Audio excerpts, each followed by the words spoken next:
I am privileged enough to be here in Ireland for a year on a Fulbright Award, a Fulbright Scholar Award, and I am doing a year-long research project on reproduction and motherhood in Irish history. So I'm here doing archival research at lots of different archives across Dublin, including the Irish Film Archive, the National Library, the National Archives, the Midwifery and Nursing Board archives.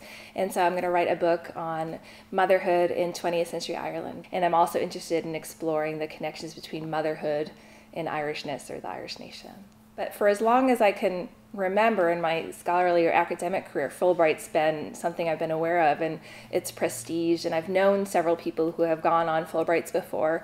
So when it came time for me to have a sabbatical and do my own research, I immediately thought of Fulbright. Ireland was the perfect fit for me because I research Irish history and I do modern Irish women's history, and so the opportunity to be in Ireland, based in Dublin for a year, supported by Fulbright, rather than coming over for a few weeks here and there, has just been absolutely wonderful. It's been the perfect opportunity for me. My expectations as a Fulbright scholar, I think I expected that coming to Ireland as a Fulbright scholar would kind of be like coming to Ireland as a tourist, or coming to Ireland on a few-week visit like I've done before. And I've been really surprised that coming to Ireland as a Fulbright scholar is a really different experience, and that I really feel like Dublin has become my second home.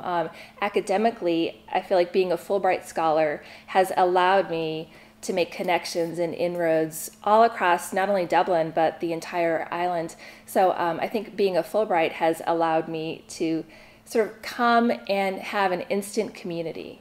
And I think that's been the most rewarding thing so far, is to just not sort of be here on my own, but to be integrated into a community right off the bat because of Fulbright, because of the connections that you can make through Fulbright.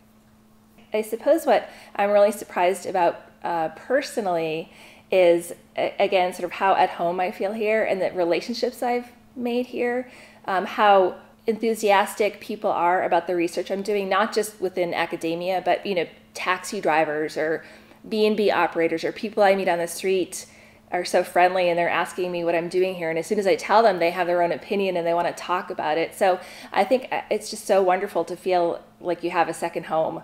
A home that's where your research takes you, but also where personally you can grow. When I got this award, we had thought initially that my husband would be able to come with me. And he was here for the first month or so, but what ended up happening is that I discovered that, being here as a Fulbright scholar, I'm so busy, and I have so much to do, and there's so many things professionally that I need to be focusing on, that after a while we sort of thought, it would maybe make more sense for me to be here alone and for he to come back and forth as much as he can. And that's worked out well so far. It's been challenging, but it's also nice as, a woman who's been married for a long time to have the time and the space to have a life of the mind and to get involved in the academic world like I haven't really been able to do before. I would say so far the one special thing that's made my Fulbright so rewarding is the people I've met and the sense of community that I feel here in all different aspects of my life. I feel a real sense of community in the academic realm and at UCD where I'm based. I feel a sense of community through the Fulbright, through the people who work at the Fulbright and other Fulbrighters as well. We've gotten to know each other. I feel like we've become family far from home. So I think it's just sort of having this unique community of scholars and researchers and just wonderful people. I guess if I could offer Fulbrighters, future Fulbrighters, any advice, it would be to, when you arrive in Ireland, whether you're in Dublin or Galway or Cork, wherever you are, take a day to throw out your map, to put on your walking shoes, and just to explore. And as you explore, go off the beaten path, avoid the touristy places, talk to people, talk to locals and ask them, hey, where would you go? And I think those have been some of my best days in Ireland, have been when I've just decided to explore on my own, go off the beaten path, and you can find real treasures that way.